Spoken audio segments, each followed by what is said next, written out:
Thank you guys for tuning into this video. It's a wonderful, beautiful day. Finally, the sun is out after all of that weather that we've been having.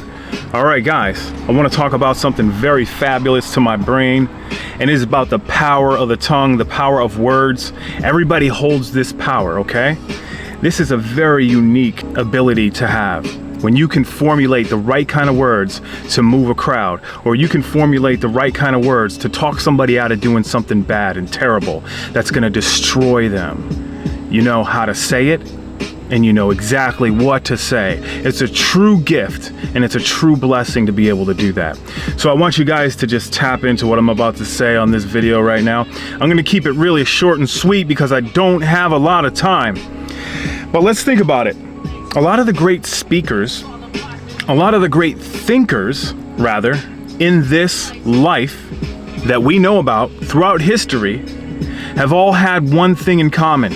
They knew how to formulate the right kind of words to get what they wanted, but even more so importantly than that, they moved the collective forward.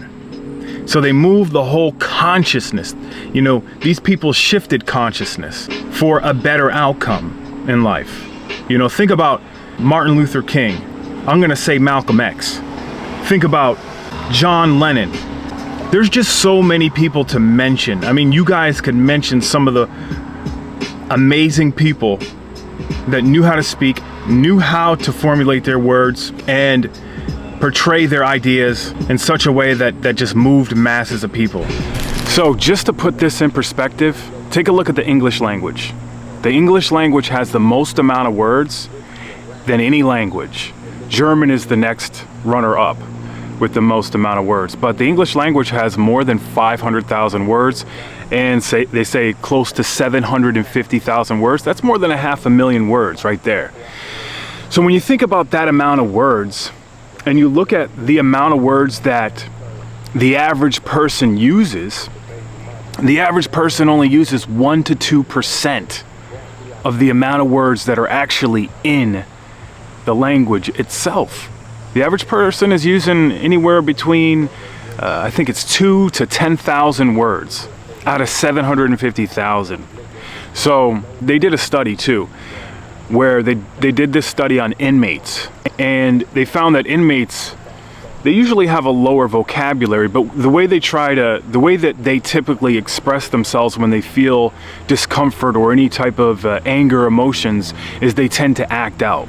They lash out physically, and that's how they express themselves because they don't have the right amount of vocabulary to express themselves, right? So think about this. Think about a child who throws a temper tantrum. The reason why these kids throw temper tantrum, they call it terrible twos and toddlers doing what they do, right? But kids throw temper tantrums because they have a limited vocabulary. They can't express themselves enough. So this is the way they express themselves. It's natural.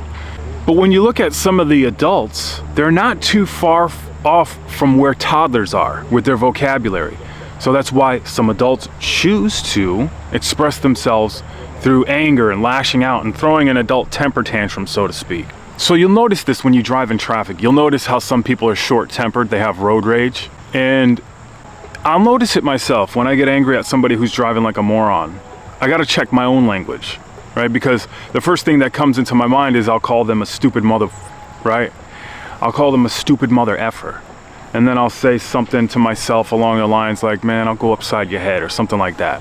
But the more of this terminology that I use, the more angrier I get, the longer I stay in that anger, right?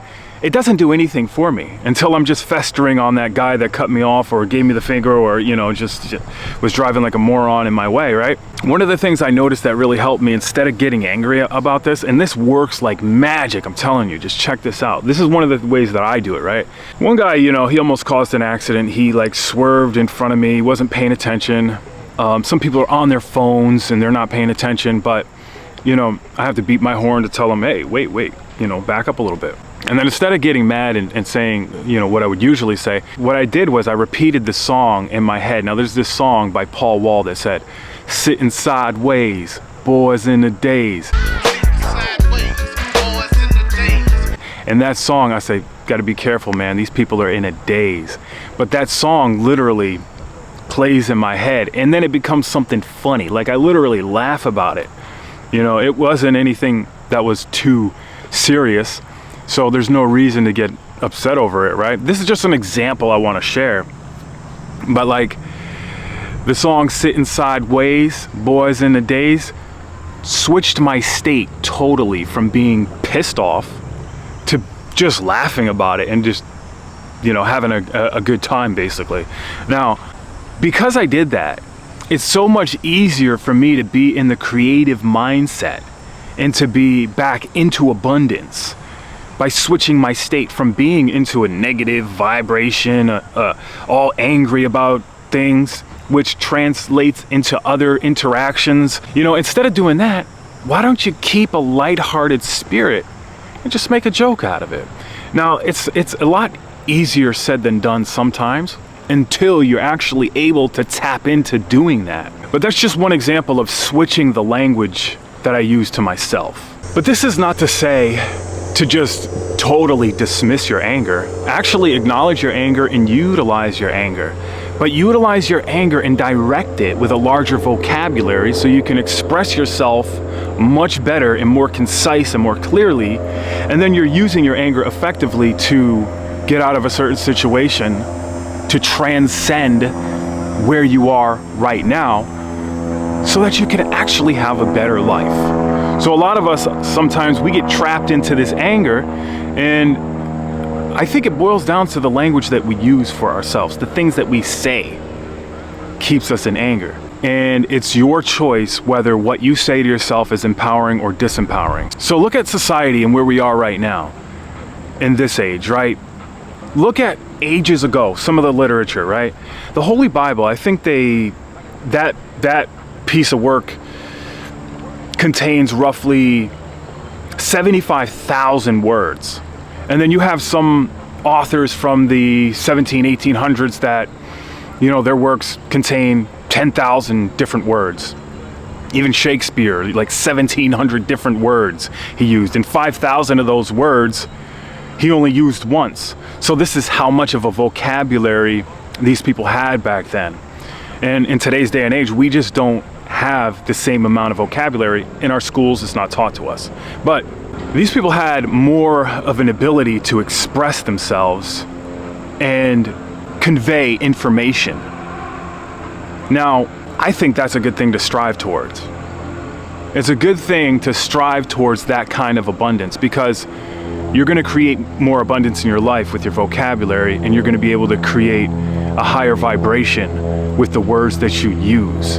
So take a look at the disempowering words that you can describe something, or the words that are unfavorable, and then take a look at the amount of words that you use that are empowering and favorable.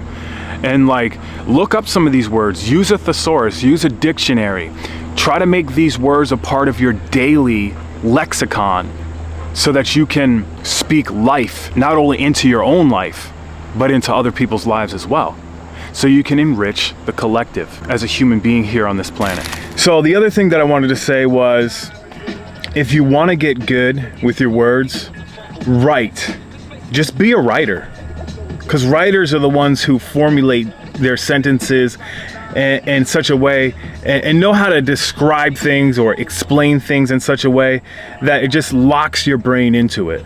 When you read a good author's book, you just want to keep turning the page because of the way that they're explaining and breaking down the concepts in the book that they're teaching, the concepts that they're teaching in this book.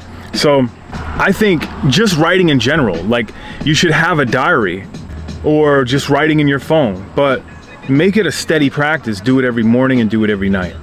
Do it for 15 minutes in the morning and 15 minutes at night. You don't have to go crazy Stephen King with it, but just write something every morning. Write something every evening. The power of the tongue.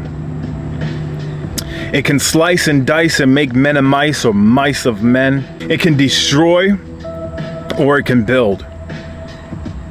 The power of the tongue can empower or disempower. The power of the tongue can start a war or end a war. The power of the tongue. Never underestimate the power of the tongue. It's more powerful than almost anything. In the beginning, there was the Word. Never underestimate the word. It's a beautiful day. Say it to yourself right now. It's a beautiful day. Even if it's raining where you are, tell yourself how it's a beautiful day right now. Let's see what we got going on out here. Also, practice your communication. You need to conversate with people. You need to practice your communication. Practice speaking to a camera. Practice formulating your words on your voice memo app on your phone, or just pulling out the camera in public like this and just talking. And make sure you let people see you. You want people to see you. People that are driving by, you want them to see what you're doing, because you want them to do exactly what you're doing. You want to inspire everybody, not by just what you say, but you also want to inspire the people by what you do. Because actions are always going to speak louder than words, but never underestimate the power of the tongue, okay? That's what I wanted to break down in this video. I hope you guys have a wonderful day. I'm here in the parking lot just chilling. And hey, shout out to the whole world today. All right? We'll see you guys on the next one.